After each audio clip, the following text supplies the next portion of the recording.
Bonjour, je suis heureuse d'être ici aujourd'hui. Je vais vous parler d'un projet qu'on a commencé il y a 8 ans qui s'appelle les forêts à la limite. Et je vais vous parler un petit peu du pourquoi nous avons commencé ce projet, vous donner quelques exemples des analyses effectuées et vous raconter un petit peu quelles leçons nous en avons extraites. Il y a quelques 300 millions d'hectares de forêts aux États-Unis. Et ce dont ne se rend pas compte le public américain est que 60% appartiennent à des individus ou à des entreprises privées. Il y a très peu de régulation, de réglementation d'État qui s'appliquent à ces forêts, excepté pour les forêts domaniales d'État. 25% de ces forêts se trouvent dans des parcelles très larges, excusez-moi d'utiliser des acres ici, c'est-à-dire quelques 2500 hectares ou plus, et la plupart appartiennent à des entreprises d'abattage de bois et qui ont des licences de 10 ans ou moins pour ce qui est des investissements. Il y a des parcelles de quelques 2500 hectares ou moins, et la plupart de ces forêts appartiennent à des familles qui peuvent les utiliser à des fins d'abattage ou non, c'est-à-dire simplement en profiter. Plus de 25% de l'eau en Amérique est filtrée par ces forêts privées, donc elles sont très importantes de ce point de vue, ainsi que d'autres. 90% de tout le bois abattu provient des forêts privées et plus de 60% de toutes les espèces, y compris celles en danger d'extinction, également. Donc tout ceci est très important et malheureusement il y a des pressions de développement, surtout pour la construction d'habitats, et tout aussi bien autour des villes que dans les zones qu'on essaie de préserver du développement. Et également pour des zones rurales, beaucoup de personnes, les baby boomers comme on les appelle, qui sont en train de prendre leur retraite pour aller dans des zones rurales. Et ceci donne lieu à beaucoup de fragmentation et un parcellement de ces terres. J'ai oublié de mentionner qu'une grande partie des propriétaires de ces forêts ont plus de 60 ans, donc ils commencent à laisser leurs terres à leurs enfants qui à leur tour les fragmentent et parcellent. J'étais très intéressé par le fait d'essayer de communiquer le message ou l'histoire que nous avions à raconter au sujet des forêts privées à une quantité plus grande de ce que représente le public américain, parce que contrairement à beaucoup d'États et de pays, beaucoup de décisions sur l'endroit où on va construire des maisons est faite au niveau des villes et des communautés locales, et il y a très peu de coordination pour ce qui est des paysages, c'est-à-dire où est-ce qu'on peut faire le développement ou pas. J'ai commencé avec une publication qui s'appelle Forêt à la limite, qui a été publiée il y a 7 ans, et où j'ai montré où se trouvaient les forêts privées et où est-ce qu'il y aurait des développements à l'avenir.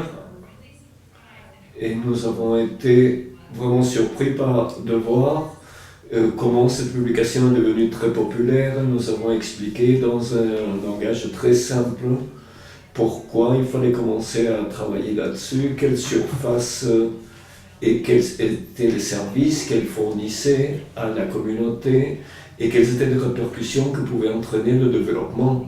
J'ai produit et publié 5000 copies et 2 ans plus tard, nous avons dû les publier à nouveau. Nous en sommes à 25 000 copies et les chartes et nous ont montré qu'il y avait vraiment un besoin à ce moment-là, surtout de la part de groupes de préservation qui parlaient avec des agents du gouvernement locaux, des gens qui finançaient depuis le Congrès.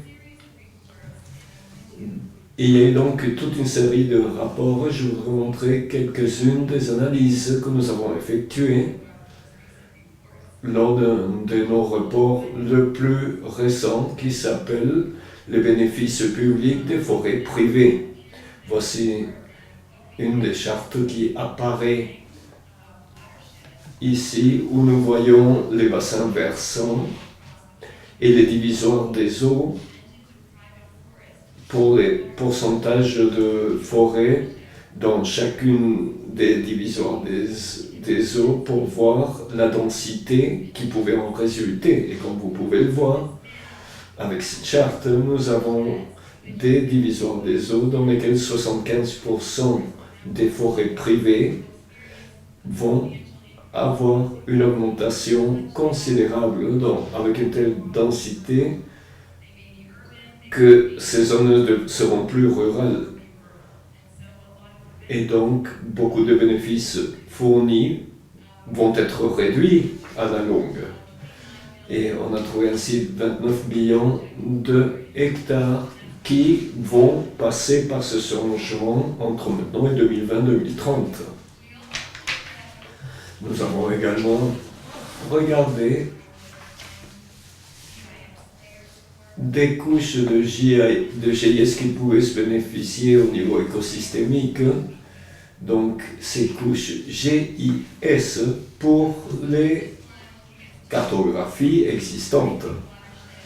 Donc les divisoires des eaux d'après la quantité de bois sur pied dans des forêts privées, et nous avons vu que les divisoires à l'est donnent plus de bois. Presque 90% des forêts se trouvent effectivement dans ces zones, qui est également une zone avec beaucoup de population.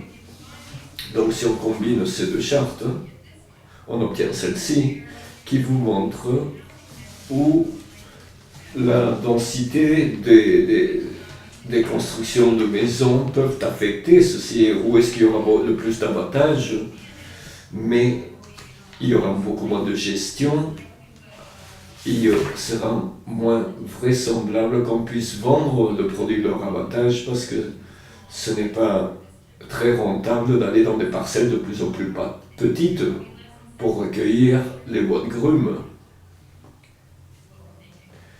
Ceci est notre résultat d'analyse. Nous avons également travaillé avec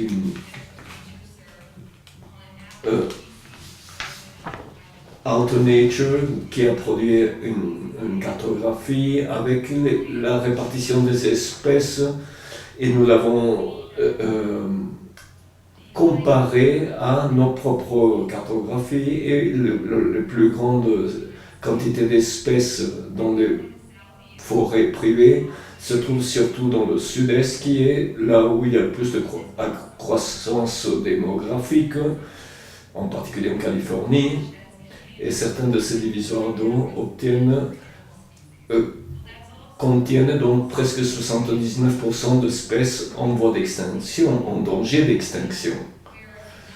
Donc la plus grande quantité de ces espèces peuvent être donc affectées par ces nouvelles constructions de maisons.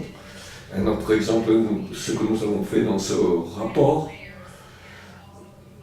nous avons combiné la combinaison des œuvres de construction pour voir dans quel divisoire, à part la densité de cette augmentation de la construction, on pourrait avoir une affection de la santé de nos forêts. Donc, par exemple, pour les feux de forêt extrêmes avec un grand potentiel, qui est le plus élevé au sud-est des États-Unis, une fois de plus.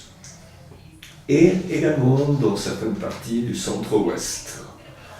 Je vais vous dire maintenant un peu ce que nous avons appris et la manière dont ces rapports ont été utilisés Une chose que j'ai appris est qu'il y a une grande demande pour ce type d'information écrite dans un langage très simple et non technique.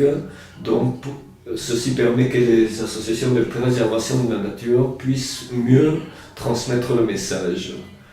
Et les données peuvent être utilisées par tout type d'organisation, par des universités, beaucoup d'agences d'État. Et enfin, les gens sont très intéressés par la cartographie, cela peut être bien ou pas, parce que si ces chartes ne correspondent pas à ce que les personnes pensent, elles ne vont pas le partager. Et je pense qu'il faut le faire, donc de partager entre nous afin de voir quels peuvent être les soucis que soulèvent ces cartographies pour les personnes, parce que comme ça, sans changer les données, je peux au moins prendre compte de leurs soucis. Maintenant, un petit peu les utilisations de ce rapport. Nos données et cartographies sont apparues dans des journaux dans tout le pays, dans le New York Times, le Washington Post, qui est notre journal local, Associated Press, qui a pris certaines de nos statistiques et histoires, des organisations de préservation telles que la Nature Conservancy ou des journaux électroniques pour décrire certaines de nos études dans leurs journaux ou leurs bulletins. L'État de Washington nous a demandé de partager nos données pour comprendre où dans l'État il pourrait y avoir des changements de terre à cause du développement. The Nature Conservancy a utilisé ceci pour des planifications stratégiques en Pennsylvanie. Ce sont quelques exemples seulement. Et j'ai appris récemment que des organisations comme le Puget Sound dans l'État de Washington a distribué nos rapports à des citoyens locaux qui participaient dans des réunions afin de créer un processus pour envisager ce qu'on aimerait que soit l'avenir dans ces régions et donc utiliser ces informations pour expliquer quelles sont les approches des universités telles que l'université de Maine qui a eu un financement pour des études pour des divisoires des eaux qui apparaissait en rouge dans nos rapports, je vous le rappelle. Et à Portland, Maine, on a utilisé ces rapports en tant que matériel de background pour redéfinir les standards techniques pour la planification à l'avenir. C'est intéressant de voir la manière dont ces données et rapports ont été utilisés, en particulier pour des lignes de partage des eaux. Je vais en rester là, excepté pour vous commenter que nous avons une page web, un site web, où vous pouvez décharger tout ce dont je vous ai parlé. Et j'ai également quelques rapports à l'étage au-dessus. Et je pourrais prendre des adresses des personnes qui requièrent plus d'informations. Et pour conclure, je pense que vous tous avez des histoires à raconter, que vous apprenez beaucoup de choses en étant là sur le terrain, et que probablement vous avez des histoires que d'autres personnes aimeraient connaître, et quel que soit le véhicule que vous pouvez utiliser pour les communiquer, soit par écrit ou par une page web, ou quel que soit le moyen, je crois qu'il est important que ces histoires soient racontées parce qu'elles peuvent représenter une différence en fin de compte. Merci.